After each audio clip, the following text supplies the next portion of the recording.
So welcome everybody. Excited to be here. Nothing like a startup, right? Nothing like a startup. Working until the last minute. I finished the last slide at 12:01. I was presenting here, 10 minutes later. I guess that's a typical spirit of the startup.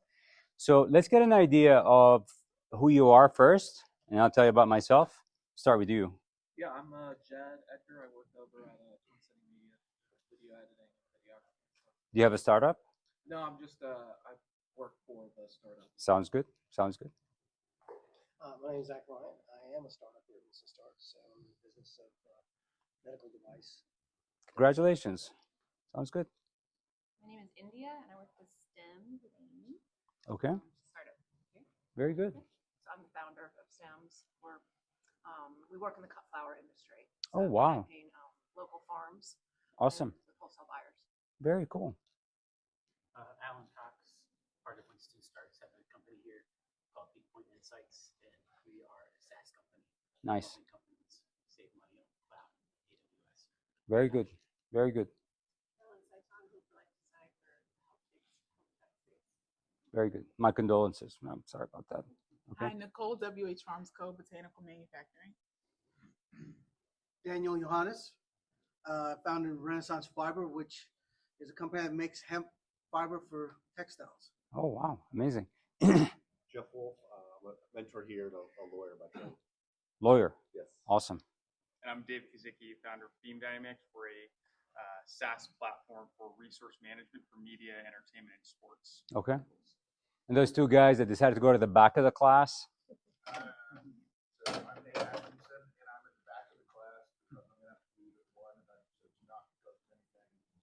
It's all right, man. I've already taken it against you. It's okay. It's not a problem.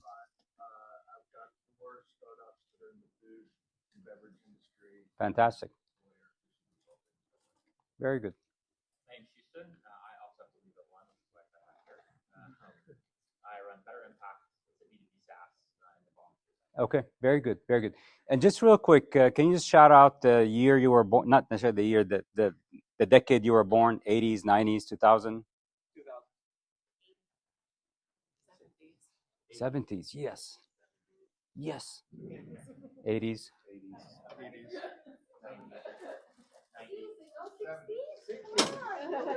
60s. Oh. Really, I have. All right. Well, before I actually jump in to the slides, for those that were born in the 70s, 80s, you remember the Naked Gun for the movie buffs that are in the house? Yeah. So I was like, total bonehead, mistake. I actually had the lapel mic in the bathroom, and I was just inside there now. And on the way out, oh my God, I've got the lapel. And then I just realized it was my phone, actually. It's connected to my, I'm glad that it's not connected to the PA system. So, okay. So, welcome, guys. I appreciate you taking time to come see us today or spend some time with us. My name is 𝗧cie 𝗂𝗶𝘁. I'm the founder and managing partner for the Consulting Lab, Inc. I can tell you about the Consulting Lab. I'll tell you briefly, but this is not a marketing event about us. This is more about you and some of the things that you're struggling with productivity. Are you struggling with productivity? Always? Yes? How many of you are buried in your inbox with like 30,000 messages? Most of you? All right, very good. So this session is for you. I mean, you're going to, God willing, you're going to love this session because what we've done, so a little bit about the Consulting Lab, you can go find us. You've got the links and everything you'll be able to find on our slides. I'm not going to spend a lot of time on us, but we're a management consulting company. We're like the McKinsey of boutique consulting companies. We do assessments, but we also do implementations. We've got 25, 26 people in the firm. We're across 4 countries. We just incorporated this year, so we're a young company. But we've got already about 15 clients under our belt. The team combined, the senior partners, about 200 years of professional experience. There's like hardcore battle tested, insurance, healthcare, health tech, you name it. Most likely we've seen it. So we bring breadth and depth of experience. And I guess my claim to fame, the largest 2 posts I've ever been in was a chief operating officer for utility. We were $4 billion in top line, 12,000 people, not a lot of sleep. Chief executive officer taking an insurance company from $300 million to $425 million in top line, about 300 people. And I oversaw an acquisition of a general insurer. That was really interesting. And it was a publicly traded company, more interesting, where you have to deal with shareholders, governance, compliance. So I've kind of seen it all. I shouldn't say that. I've seen a lot, right? And in the past 8 years, I've been a startup founder. I did 4 startups, 4 exits. This is my 5th startup. Hoping that this will be the one that I can go to Hawaii and buy that house and a private jet and all that kind of fun stuff. So hopefully we'll get there. Any questions before I start about us or? All right, great. So what we're doing here is we're talking about the problem. So over the past week, I've been thinking about this session, and there's a lot of information that is available out there. And in order for us to give you the best service that we can, given that you're spending these 1 or 2 hours with us, was really focus on maybe one thing that you can walk away saying, you know what, that was a really good session. Because if I try to cram a bunch of stuff, I'm going to cram a bunch of stuff anyway, just by default. That's our nature. But what I'm saying is it's going to be around one topic, which is your email. What I'm going to do is that if I can help you see the light on what is possible in you managing your email better and regaining some of your time back, I think mission accomplished. Would you say so, Stan? 100%. I love it. All right. So we had some of our analysts work on this over the past couple of days. We looked at many different sources, but this is the one that we liked. So 10% or less of the emails you receive are actually business critical. If you get 100 messages a day, 10 are really relevant. The rest is just somebody assigning you a task or somebody that wants you to look at their stuff or something. But really what matters for your business, we're not saying ignore them, but what matters for your business when you're scrambling out the door with that espresso and you're trying to get to the car to get to work or your engagement or whatever, only 10% of those emails really matter for, I got to give this, focused attention. So the question that you got to ask yourself, which of those 10% are you not actually working on a daily basis, right? Because the day goes by, it just blows through, right? On average, how many hours are you guys working? Weekly? Daily. Oh, 10, 12 hours. 12 for sure. Beginning to show the generational difference. 20 hours over here. You sleep 4 hours? You Less. sleep and spend time with family 4 hours? Less, actually. That's unhealthy. Millennials don't do that. She's gone. She decided to leave. I'm not saying that I'm proud of it. I'm just saying that, let's say you guys spend 12 hours, right, as founders. There are founders that are spending 20 hours, 22 hours a day. Good, bad, indifferent, that's neither here nor there.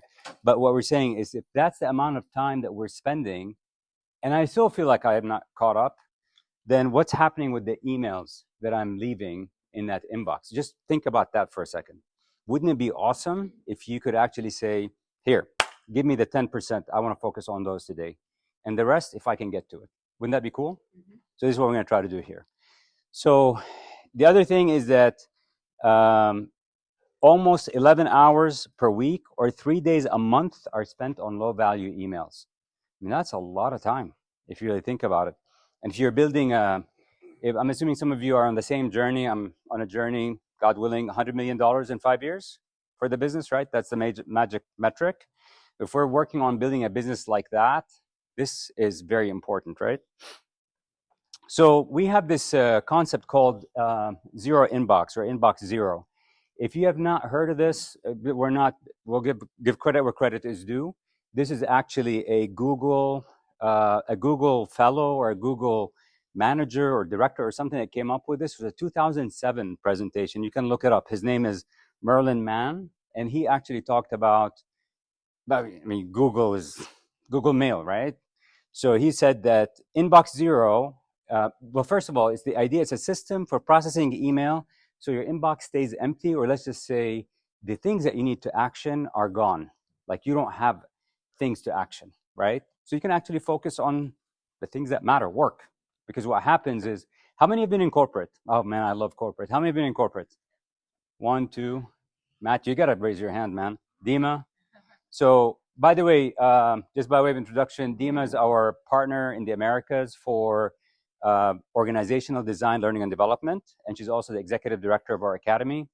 Matt Strobel joined us recently. He's a senior principal. Matt's awesome. He's got a wealth of history with RTI and HCF and like research and science background. Bug them, ask them questions. They've got a wealth of knowledge that they can share with you. But so we had like 4 hands from corporate. So you've been in corporate? Have you guys ever met people that actually walk the hallways to stumble from one meeting to the next? What if you were one? Huh? What if you were one of those people? There's nothing wrong with it. Were you one of those people? One meeting after the other. Yeah. Yeah, all day long. No, I had friends that actually like they actually didn't have any tasks. I'm not saying it's good or bad. I'm just saying, I'm telling you. But basically they would walk the hallway, find a meeting and just like stumble into it and then just go into that meeting. They leave that meeting, they walk on to the next meeting. And then they basically roam the hallways and they finish 8-10 hours and then they go home, right? Now, my point there is that the time, and it's not necessarily that it's a bad thing. They're knowledgeable people that have a lot of skills. They've been there for many, many years. People need input from them in order for them to move the ball forward on something that they're working on, right? But then their agenda, the person that is stumbling into those meetings or having their agenda controlled, are the ones that are bamboozled by the end of the day because they have no time left. Now, email, I hate email. Oh God, I hate it with a passion. Email is the best way for somebody to control your agenda. Because all I could do is just send you an email. Hey, what do you think of this? And I'm done. Now the ball is in your court. And all of a sudden you're the one that's, so this one thing that you need to be aware of is that email, I'm just giving you my experience.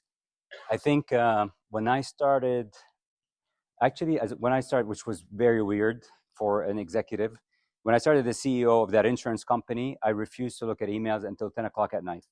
I actually don't look at emails. I use Slack and I use instant messaging. If anybody wants to get in touch with me urgently, use Slack. They knew that if they send an email, it could take a week before I get back to them. And it was the best decision I've ever made in my life. Never look back. Because the amount of emails that you have to crush through is ridiculous. Are you guys facing similar issues or is it not that bad?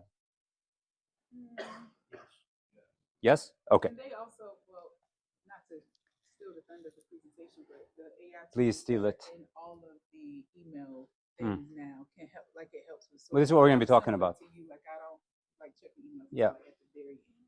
Yeah.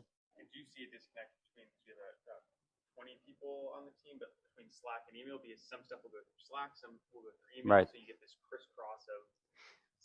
We at TCLi, we figured it out. Anything external needs to go on email because people are not real time. Well, I shouldn't say it. Not everybody's real time like we have at TCLi.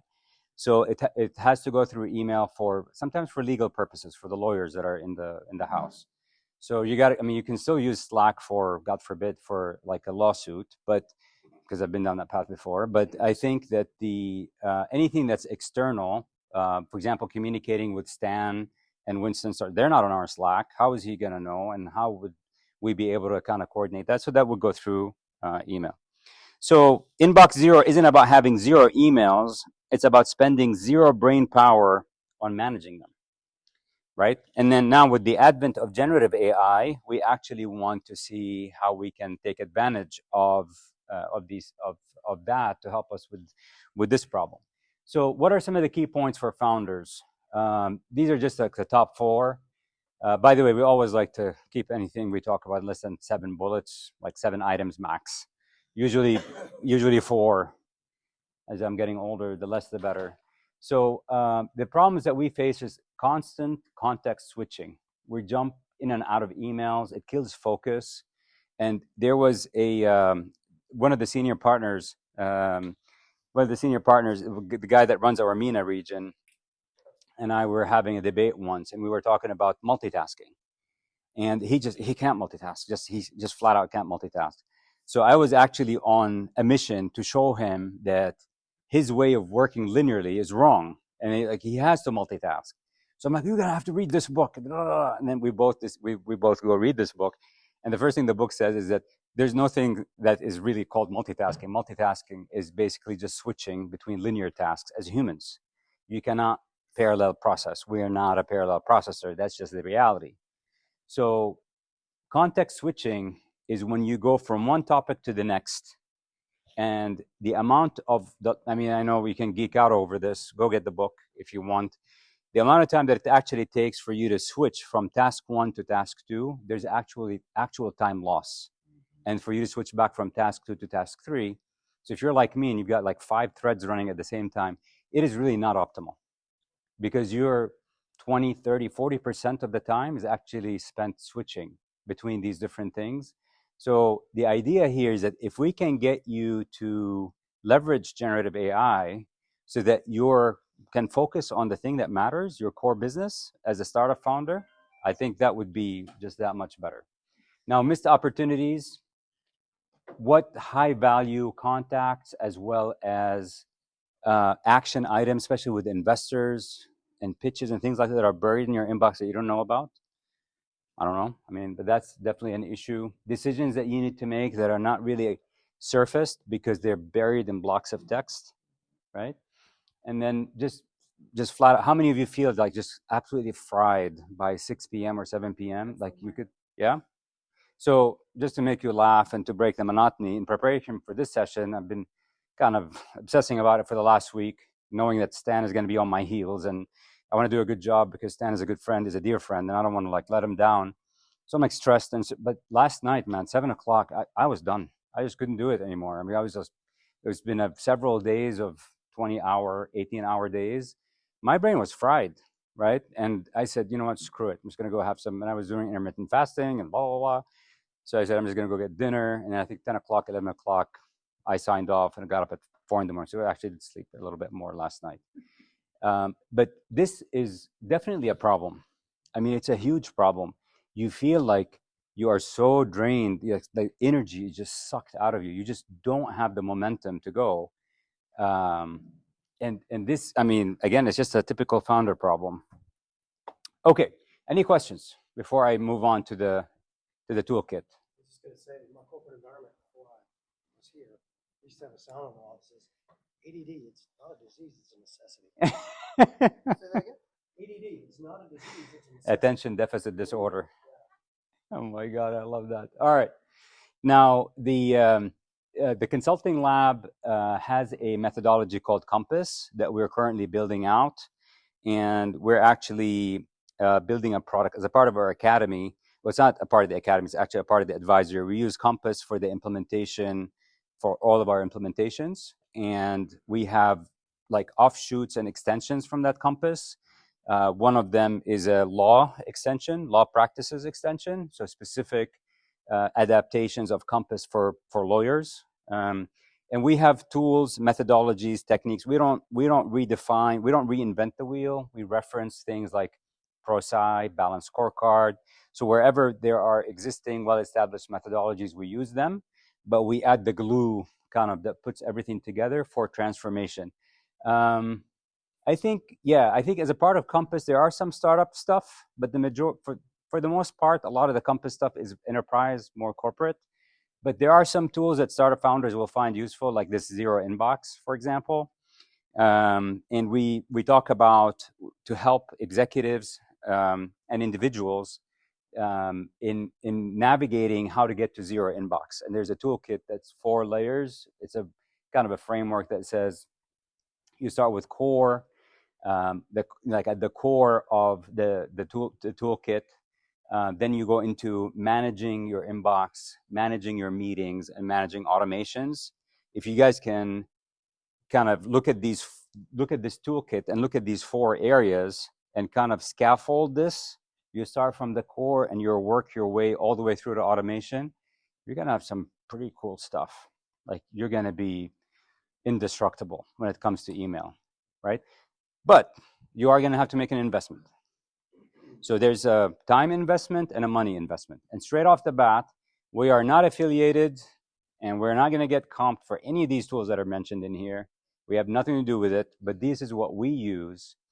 And I guess by the second startup, it finally dawned on me as a founder, I'm just going to buy my time back because it's totally idiotic to use, just my personal opinion, solely idiotic to use a free tool like ChatGPT, for example, that you rely on, or Grok or Mrock or whatever it is that you're using, and it's a $20 subscription that's going to give you so much more power and so much more capabilities. ChatGPT free, they learn on your data and they suck everything that you're putting into it. ChatGPT plus $20 a month, they don't learn on your data, they give you data, analytics, and all. Pay the $20 a month, right?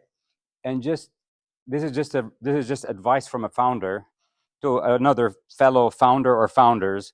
Just put a budget, $100, $150, whatever, right? $150. Look at all these tools. They're going to give you back 20, 30 hours a month, 40 hours a month. Man, that is worth it. That is well worth it. Look at it that way. You said something interesting I wasn't aware of. Yeah.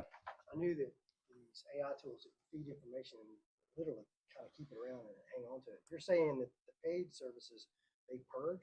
They don't purge unless you delete your account, but they don't train on. I mean, if you think about anything free, you're the product. Yeah, that's well known, but how the hell do you know that they don't train on it? How the hell do you know that Microsoft Azure are not training on your data? How the hell do you know that Microsoft Google Drive are not training on your data? You have no idea. So to answer your question, I'm going to ask you the same question. Okay, prove to me that Dropbox did not train on your data. You don't know. I'm assuming they are, is what I'm saying. Yeah. No, but in the T's and C's for ChatGPT, we have, my partners have the ChatGPT team version. Terms and conditions, they cannot train on your data. It's in the terms and conditions for the subscription model. They might be lying, I think is your point. Maybe, They might not. but you can take, I mean, you can take them to court if something happens, right? But, so guys, I've got, if I may, my little minimal contribution for the day. And I'm not talking about you. Anybody that throws up that, oh, they're going to train on your data, they're resisting change. They don't want to change. That's I'm not talking about you, but that's just an excuse for somebody that doesn't want to learn the new technology and get with the program. That's my opinion. I could be wrong. You could disagree with me. That's fine. But at the end of the day, we've been at this for, like, we've been at AI consultancy, like pure hardcore generative AI consultancy for the last almost year. Almost every situation we've gone into, we've seen two types of people. Somebody will throw up and say, oh, but they train on my data. And then somebody else that says, okay, how can I use this? Oh, I'm not talking about you. I understand what you're talking about. But my point is, don't use that as an excuse to not adopt.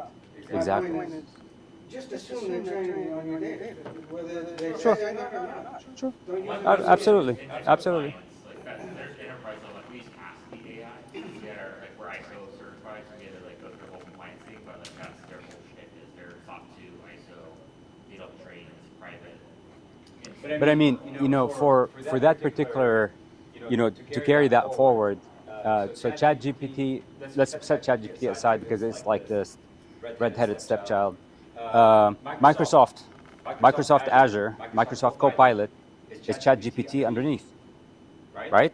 It's a wrapper around ChatGPT.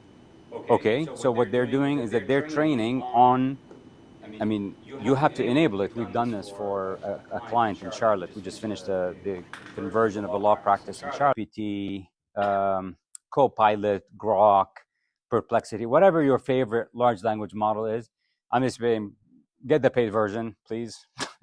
If you want to use this effectively, get the paid version. It's going to really pay for itself many folds over as you start using it, and you know, you're getting the more the industrial, I guess, grade. So summarizing emails, categorizing emails, drafting emails, and taking action on emails, or specifying what tasks and actions you need to do, are the four things that we believe that are foundational as you start looking at zero inbox that you're going to have to put in place.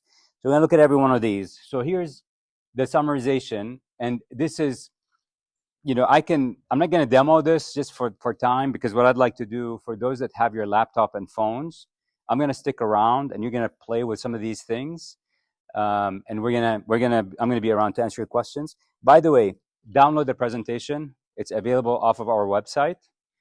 Just go to TCLiadvisory.com. Under TCLiadvisory.com, you can go into resources, thought leadership resources, it's the first presentation. You get all the slides so that you can kind of see the different tools that we're looking at. Can you go back to that QR code? Yep. Yes. I have 7 or 8 business emails, and so I just throw that out. If anything pops up, it's like, oh, that can help that too. Do you have calendar.io? That's the first thing I'll tell you to get. It's not even on the list. Yeah, I think it's, email me. I think it's called calendar.io. It basically synchronizes all my 5 calendars together because I have a calendar at NC State. I'm a professor at NC State. Schema, another university, UNC now. VACO, I'm an advisor for them, and TCLi. And then my personal. Talk about 6 calendars and 6 different appointments coming through. It drove me insane. So I got that. That also is a subscription as well. I can't remember, $10 a month or something. And what it does, it synchronizes the same appointments across all the calendars. So one appointment shows up in one calendar, it syncs across all 4 or 5 of them. There you go. Zapier has it too. Okay. Are we good? Yep. Continue. All right.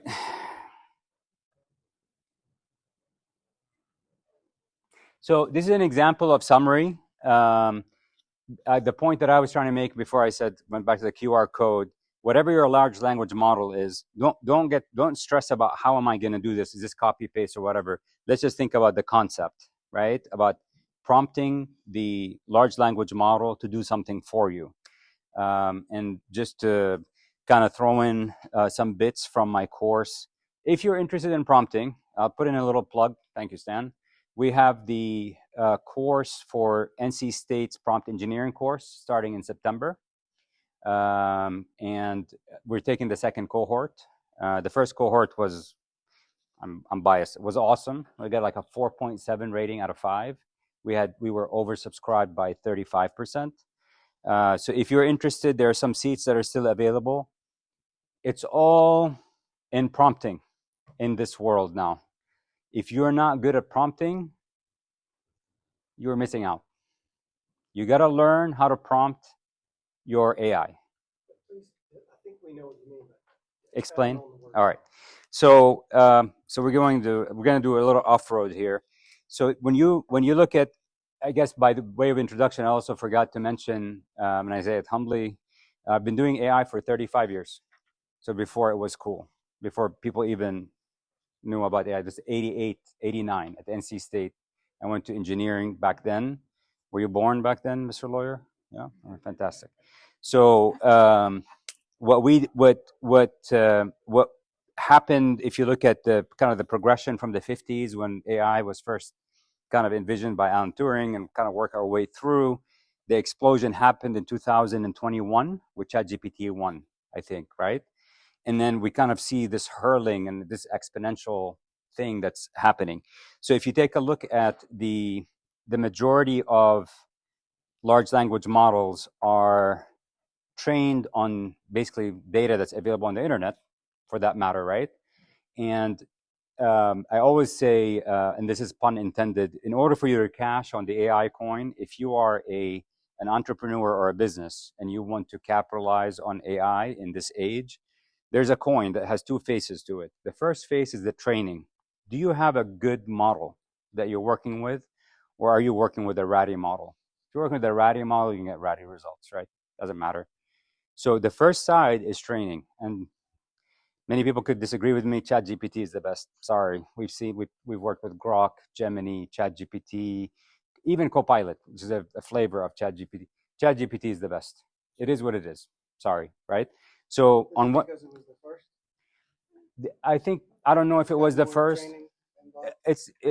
It spits out the most cohesive, coherent data, or let's say output that we've seen when compared to Gemini and Copilot and Grok and all the others. I heard Perplexity. I was gonna say, what about Perplexity is using ChatGPT on the base anyway. So from what I heard, Grok is pretty good. I haven't played with it as much, but a good friend of mine is using Grok. She says it's really good. Has a little bit of a different flavor to it than GPT. Okay. A little more programming. Yeah. for programming? The name So of it is what ChatGPT again? 5 just changed that. That's the Elon Musk large language model. So ChatGPT 5 changes that, because ChatGPT 5 that was released last week Yeah. is all about coding and visualization, right? Oh, wow. The enterprise version does, the $20 page version is still hiccup. All right. Or whatever that's worth. Well, I'm biased. I have the $200 a month version because we do pro level research across the world. Has hiccup. Still, no, we'll be there. Okay. So is the card working again? No, we got a contribution card. Ooh, from who? Oh, thank you. Can we give him a round of applause? Thank you, thank you. Okay, so where was I? Talking about Grok and the different AI versions. Oh, we're talking about the coin. Yeah. So the AI coin has one side that's the training. How good is the model, right? So for some reason, I don't know why, I'm not going to say that, actually, that's going to get me in trouble. So ChatGPT is the best trained model, I believe, that's out there. So you've got one side of the coin covered. Now, the other side of the coin is, do you know how to ask the right questions to get what you want? That's prompting, right? And there's an art to it. And there's a lot of people that are out there that will sell you like you can go buy a prompt library or whatever. I think that's kind of that's fine, but I don't think that's the right approach. I think we need to take a step back and put you in the mindset of, how do I exploit this phase by knowing how to ask the right question, by building a structure for a prompt. So Compass, we have 4 layers or 4 levels within Compass called the prompt compass, and these are actual matriculation from level to level to level to level. We teach that at the NC State course, and we take you through the first 2 levels, apprentice and journeyer, and you start kind of master journeyer, kind of. So that's what prompt engineering. Yes. So, related to prompting, I assume that when I prompt an AI, that it has my whole history of interaction built into it, and I have kind a of paid version. So, is that a reasonable assumption? Yes. Now, if you have the team version of ChatGPT, and again, I'll take the ChatGPT because that's the one that we're most familiar with. The team version of ChatGPT, the partners have not only shared context, they can even share the same conversation with AI, right? If you have the plus version, let's just go to the basic ChatGPT, the plus version, there's something called project. So if you're working on your business or something, put all the conversations under that project. It will have context for all of your conversations. Otherwise, the chats don't talk to each other. No, that makes sense. But I'm just like in paid. You mentioned earlier, paid versions don't have, don't train on it. But in order for me to get the most value out of paid version, I'm assuming it has that whole history. It does. So within your instance, within your subscription, it will have context to chats as long as you configure it to and enable it to do so. Because you can set, there's a setting in ChatGPT, and I'm sure it's the same elsewhere, to say reference other chats or not, because you can control it. The other thing is that there is a setting in the paid version, the plus, where you say, do not train on my data. So you can click it, and that it actually went through an approval process from ChatGPT. That was a while back. And then they came back and said, okay, we're not going to train on your data. I don't know if it's still the same. Okay. Get out of your hair, promise. But the Winston Starts members has access to the last AI workshop, which was prompting frameworks. There you go. And so, did you do it? Yeah. Endorsed by TCLi, whatever he did.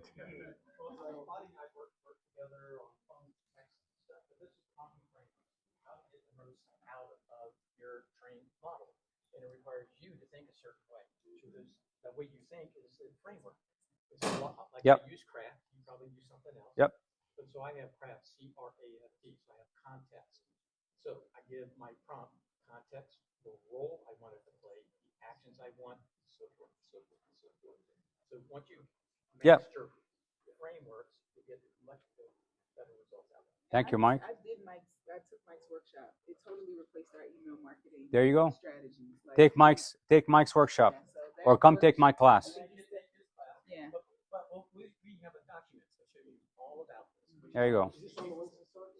You can share it with us. Yeah. We'll share it with them. Okay. Part of Winston Starts Read your lunch and email learn. back. What was that? Exactly.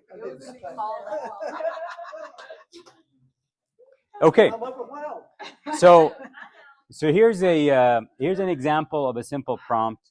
This is a typical email. I've copied it. Like, imagine we copied this from Alex Roberts to hi, whatever your name. Thanks for sending the Q3 deck. A few thoughts from our side.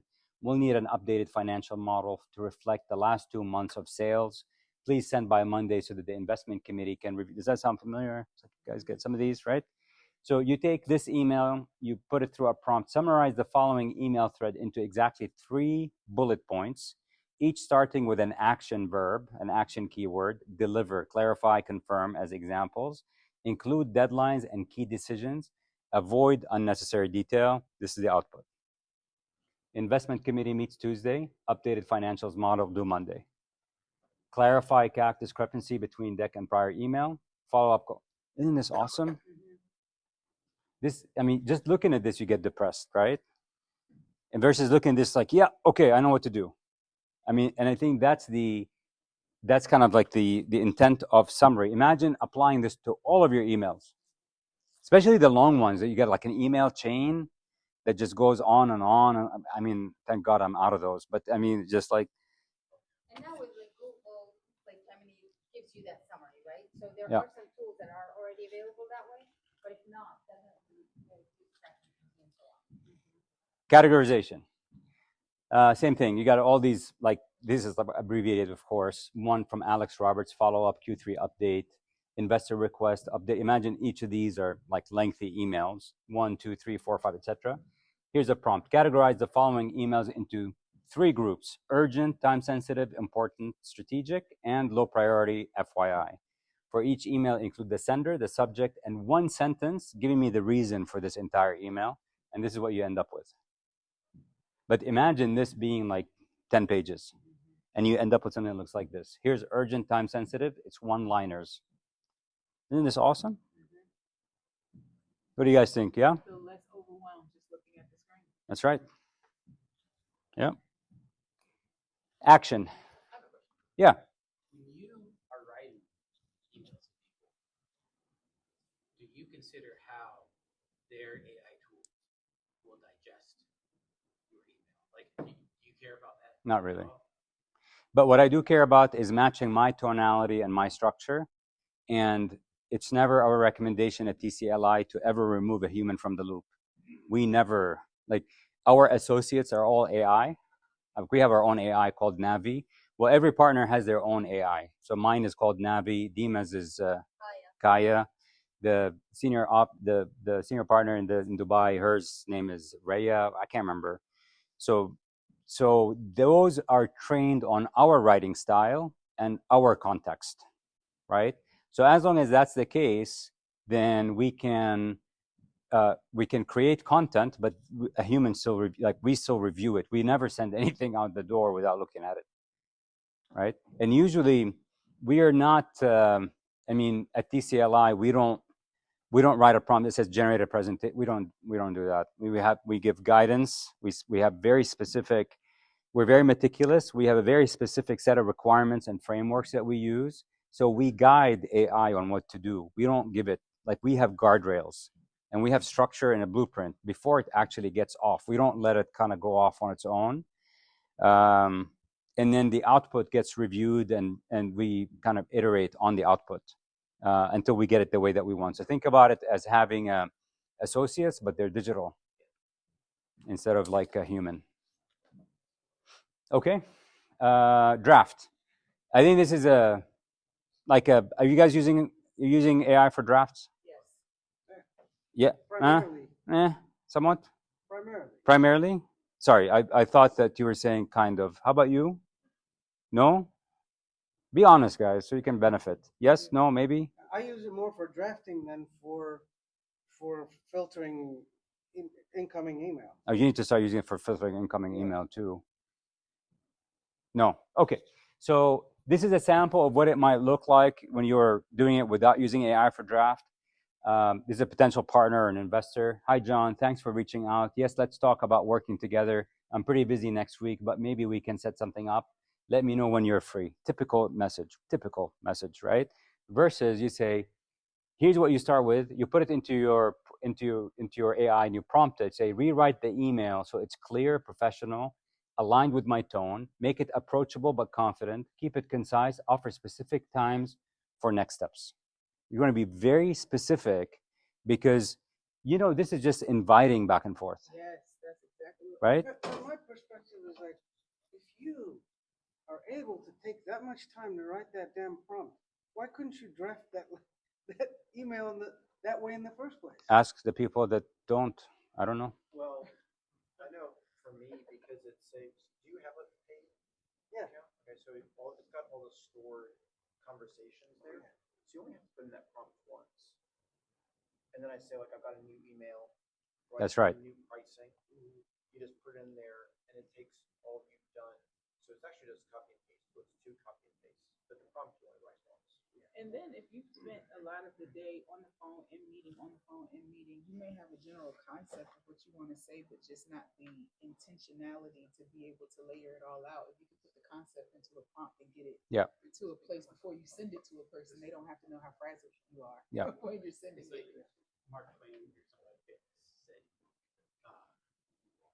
if you want me to write a chapter, give me an hour, but if you want me to write a paragraph, give me a day. Yeah. Where for me, it's really easy to get just like everything vomited onto a page, and it's not structured well. Yeah. And then ask. I use Claude, but ask Claude. Yeah, Claude is good. I mean, you know, back to what we were talking about earlier in the day, it's all well-intentioned, right? But then you come at, like, you're staring at the clock at 7 or 8 p.m., you're burnt, you know, you have no energy. And you want to write an optimistic, uplifting email to somebody that's probably going to be investing in your company. Do you think you're going to muster the energy? No. So this is where this comes in handy. It's much easier to write a prompt. But then here's the output. Or here's a sample. Here's what it looks like. Thank you for reaching out and expressing interest, blah, blah, blah. I have availability on Tuesday. It's actionable, right? Now, granted, it's put into the prompt. You might say, well, why didn't you do it in the first place? Well, we just simply don't. I like the automation version of what he mentioned. Yeah. Writing the prompt once. Yeah. Okay. The last one is action or tasks. I, again, hate these emails, right? It's just like vomited. I like that word. I'm going to use that. Who said vomited? I'm going to steal it. What's your name? It's gone. It's mine. Thank you. Just thank you very much, Alan. Contribution of Alan to the TCLi community. So this vomiting on this email, putting it through a prompt, extract all the action items from the following email thread. For each task, include responsible person, team, the due date, and give it to me in a numbered list. Here we go. 1, 2, 3, 4. What's the task? When is it due? I mean, this is I can live with this, right? So that's action. So that's number 4. It's a typo, guys. Sorry. That's number 4. Because if you go back to here, 1, 2, 3, 4. So that's action 4. Any question?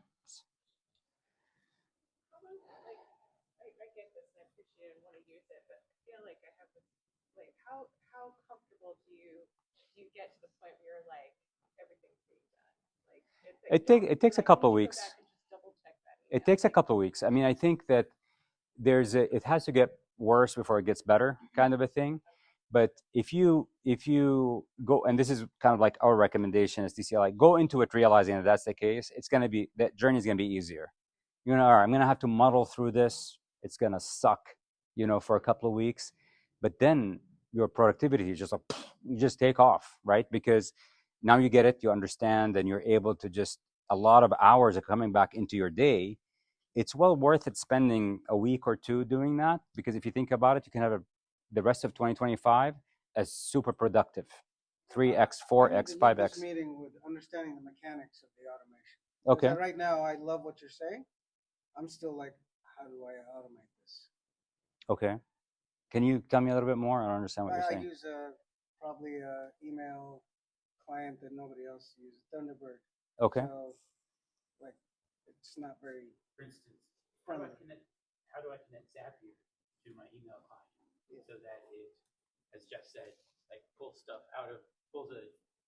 new client out of my email and drafts this and like starts to orchestrate it. So basically, the app is bolted onto your email client, and it's doing this for you based on prompts you've trained it. Yeah, I think that's what your question is. Yeah. How do you set up all the interconnections? So we have a like the fourth layer is automation, where we get into some of these things. But just having covered, I mean, just look at the amount of time that we've spent. Not everybody's using it this way. So now, hopefully, you've been kind of, hopefully, we've kind of intrigued you to actually start reviewing the way that you work and thinking about using a large language model to really help you in these four areas for just basic foundational email handling. Hadi, I would say one thing is that if you're, even without connecting things around, you just copy your email, paste it into ChatGPT as is, and then give it the prompt. That's what I do. Right. So if you're not connecting things together, at least at a minimum, you can use ChatGPT to help you, draft an email and summarize action, like the few items, prioritize, summarize, and action can be done by just copying things. But ideally, you want it to be connected, which he's going to cover. Okay. So what we're going to try to do here is we're moving into the management layer. I know your brain is fried. We've only covered one layer, but welcome to our world. So this one is actually going to go fairly easier. This is more of, for those of you that are not familiar with email tools, I just want you to know these are the things that you can do with a lot of subscription-based tools that connect to the mail server, and we'll do this on your behalf so that you don't have to do it. And it automatically, I can tell you from me personally, like personally email, this automatically shaves at least 50%, if not more, of the workload, because it will collect all the garbage together, all the social together, all the actual tasks, things that are action oriented. So filtering, prioritizing, batching, and then purging. We're stating the obvious here, but it's funny that it's 2025 and we're still stating the obvious because people still don't do it, right? You think about it, it's like, oh, this makes sense. Well, why aren't you doing it then? But that's the reality. As humans, we fall. What was that book? A book came out that was really good. You fall to the level of your processes or something. Like you have a lot of aspirations and goals, but when you actually, but when you actually get down to it, you fall to the level of your processes, not your aspirations and goals that you have in the past. So filtering, setting rules to filter your emails, putting flagging emails that are important, grouping lower priority emails, batching them together, and then just deleting, a lot of or archiving the things that are not useful. So that's kind of like I'm going to actually show you my own personal one, but just like your, what was it, Alan, what did you call vomit? You just like vomit email and then actually organized email, right? And you didn't have to do anything, just automatically does it for you, right? So these are the three tools, and the disclaimer again, we are not affiliated, we don't get comped, none of that. But we're just saying, if you have a different tool that you like to use, knock yourself out. But look at Superhuman, SaneBox, and Clean Email are examples of these tools that filter, batch, purge, do all of that for you. You're gonna have to play with it and to see which ones of those are gonna best fit your needs. Let me show you. I'm gonna show you my personal email. Don't judge me, yeah. Don't read something and judge me. But here's what my email looks like without. Here's my clean email. So you check it through the app. Yeah. You log into clean.email and you connect that to the email server, and it automatically groups everything for. I didn't do anything. I didn't send any rules. I didn't do anything. It's got built-in AI that knows that these are all social, these are all this, these are all that. So simply, if you don't even do prompting, you don't do anything, one of these tools already will save you a ton of time, because you will know, like all LinkedIn are all put together. It tells you how many messages. You can start tweaking it So does it take time to do this? Not really. I mean, this is not a... The fidelity. I'm really interested in the fidelity of these tools in terms of, not missing the $1 million investor and having that sent to spam or sent to whatever. I had that exact happen the other day. And I don't know why it is. My spam usually gets everything spam, usually spam. But I got a junk mailbox too. This isn't out. Have you guys get $1 million investors through email? Most. You know something I don't. No. I had one that I missed in on junk. Euphemism.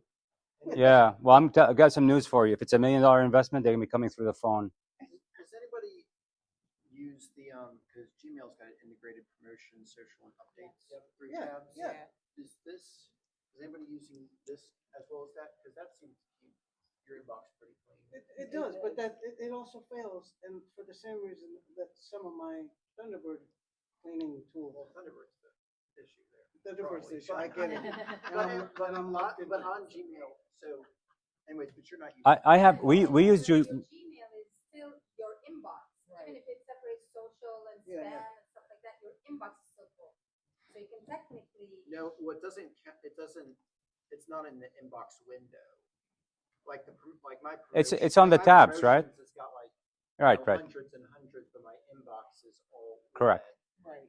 Right. That's how But, mine is. that but what you meant? sometimes if your inbox is very full, at least it allows you to Categorize it. further. categorize. Okay, because that's what I was trying to figure out. Because the majority of this is maybe this is just your example. The majority of this looks just like Promotions. promotional Yeah. elements. No, this has. I mean, think of it as back to those areas: filtering, categorizing, batching, and purging. It's almost like batch it by like It can do. pricing or You sales set up. or Yeah, it's whatever. very intuitive in setting up those rules for you, and it does that. And in your Gmail, this runs in the cloud. So what happens once you set it up and you say go, your Gmail actually gets cleaned up when you use your regular Gmail because it's operating on the server. So this is just one example, as I said, but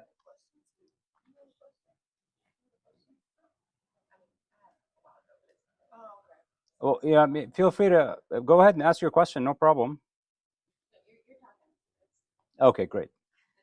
Okay, continuing. But the fidelity is good. In other words, you don't miss. I haven't had a problem in a year. I definitely don't have. If you have $1 million investors, let me know. No, don't fixate on that. I'm just. I'm concerned about. All right. So meetings. I think half the room are using meetings. So this is for the other half. This is about. I mean, I don't know how I lived with this actually. I think I turned this on when I started TCLi, and I don't know how I lived without it in the past. It captures meetings automatically. The examples are Otter AI, Fireflies AI, and we use TLDV. It's a German-based company. Summarizes your meetings instantly. So the hours of conversations are brought down into the decisions that were made, the action items, and any risks or anything that you've designated on the call. By the way, just for laughs and giggles, when you get these, if somebody's late, say something like, tell them that we're going to say something bad about it just for laughs and giggles, and then just say it so that when they're reading the notes after the email, they're like, what? I didn't do that. So summarize instantly, targeted delivery, it sends recaps to all the attendees of your meeting. And then it's just really action oriented. So the three examples are Otter, Fireflies, and TLDV. And the same thing again, we're going to sound like a broken record. Exchange your dollars for time. Pay to get time back in your schedule. Because what these tools will do, $20 a month. It's going to take your notes. It's going to record the video. It's going to get a transcript of the entire thing. It's going to give you a summary of it. Action item. It's insane how cool it is, right? And then the other cool thing with TLDV, which I'm sure is the same across all of them, is you could go and once you learn how to prompt, if you're like, as you get into more into prompting and learn how to prompt correctly, you can run a prompt on all your meetings for the last month. You can actually start extracting insights now. Where have I spent most of my time in the past month? What action items seem to be the most, where am I getting, can almost say, where am I getting caught up? Where am I messing up? Where does it seem like a lot of the action items are going towards where? Are you prompting in the tool? Yeah. Or, okay. So you're not taking it out and moving No. In the tool directly, because you're paying the $20 a month or whatever, they give you an AI prompt box. Okay? All right. So which is good actually. This is the last piece of the presentation of the toolbox. And we're gonna break. I'm gonna stick around. I'm gonna probably try to have a slice of pizza. I'm gonna stick around while you guys that are still wanna stick around, try some of these things on your machines. I strongly encourage, we've allotted 2 hours, and because we are a lab company, we're intent on you trying this before you leave. So we're gonna stick around and we're gonna help you as you try to pick the tool that you wanted to try the most, and I'll help you out, actually figure that out until 2 o'clock, right? So now I spent, I don't know, probably my entire career when I was technical. So the joke around the office and my friends, they call me the Darth Vader of engineering, because I became a business user 15 years ago, right? I switched over to the business side. So during the first 15 years when I was fighting for the force, for the light, for engineering, I did integration. That was my expertise. I was very, very deep technical guy, and my specialty was architecture and systems integration. And we spent a lot of time in, unfortunately, in SAP. So SAP, ERP, Oracle implements, like heavy duty industries, hospitals, pharmaceutical companies, manufacturing companies, Winchester Steel, like all the dark blue, heavy duty, billions of dollars kind of a thing. And this was my life for 15 years, which is about how do I bring data from this mess? I understand it internally as an integration engine, and I go fuse it out and send it to those other guys so that we can fulfill some kind of a business process. Funny enough, 30 years later, we're still dealing with the same problem now on a personal level as generative AI, and we become solopreneurs, entrepreneurs, and these enterprise class business problems are becoming individual level problems, right? So it's funny when you see this, because it's the same concept. We're still trying, and the cool thing about technology is so advanced now, you can do a lot of amazing things where you have something coming in, could be an email in this case, it could be a timer that you set every morning at 6 a.m. It could be whatever you can think of. There's a lot of different options for this workflow engine, this integration engine that sits and runs in the cloud. And the whole job of that engine is to get inbound, do something for you, and ship it out to another system. And it can continue. It could take a complex set of steps. And then the output could be an action into a system. It could be an email that gets sent out. It could be something that gets saved, something that gets printed. The possibilities are endless, right? And these are workflow. These are just the top three. If you have Microsoft has Power Automate, Amazon, I'm sure, have something. Google has something. Everybody's going to have something. But the one that we seem to like the most are N8N, personally. A lot of people are gravitate towards Zapier. We think N8N is a whole lot more complex, but it's got to be more towards agentic AI, because we're doing a lot of stuff on AI agents within the firm. So Zapier seems to be more consumer grade. N8N seems to be more heavy duty grade, but it's still a consumer product, right? And then there's Make, and again, you can just go search Google, ChatGPT, LLM, whatever, you'll get 100 options. But my point is, half of you are using them, I think, or less. Actually, 3 of you are using, I think, so almost 30% of the room. The rest of you, guys, invest in this. It's worth its weight like 100 times over. Because then what you could do is you could say, when I get an email coming from Stan, so that's the trigger on the inbox, I'll put a rule, I'll say, all right, get the email, summarize it, and then text it to me, because Stan is so important, right? For example, versus Matt. When I get an email from Matt, move it to trash, right? I mean, that could be just labeling or rules, but what I'm saying is that think about, you can make it as complex as you want. You can kick off a series of steps that get orchestrated over days, not necessarily just like, hours or days, but that incoming will create a trigger that then can create an orchestration that you define for a particular purpose. So think about all the prompting. So now what you got to do is think about this one.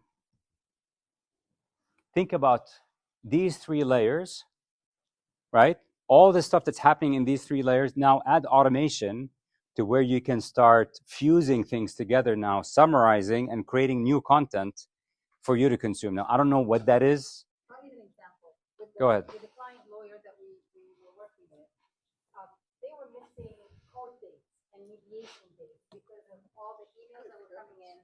The e-filing system, through North Carolina, they were getting notifications.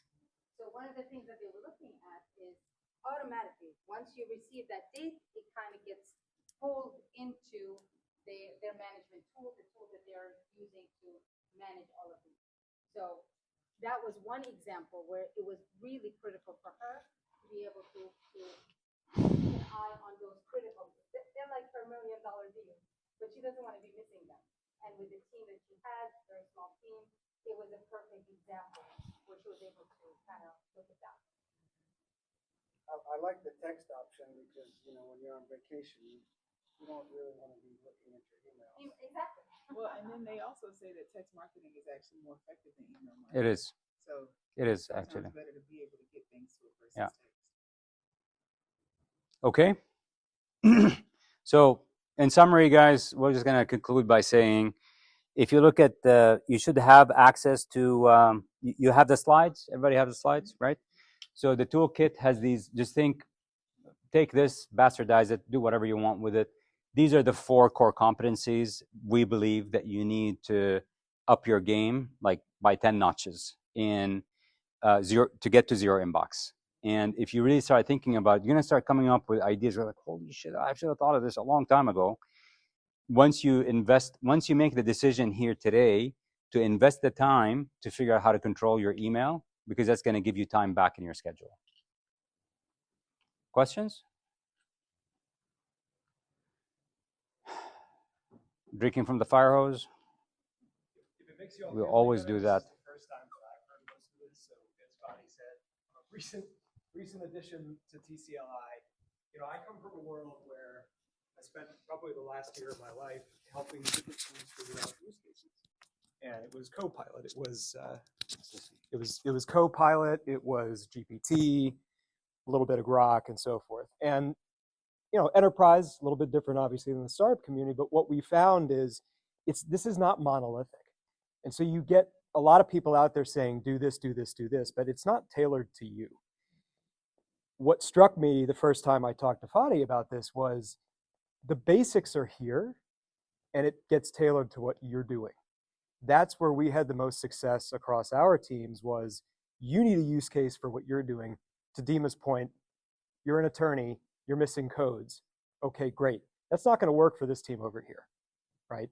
So there was a really nice cross-section of businesses in this room, everything from cut flowers to health tech to, we've got a lot going on. And so to me, the big benefit of where we are now in this process is you can learn all the basics, and I'm about to learn all the basics, so I'll tell you how it goes.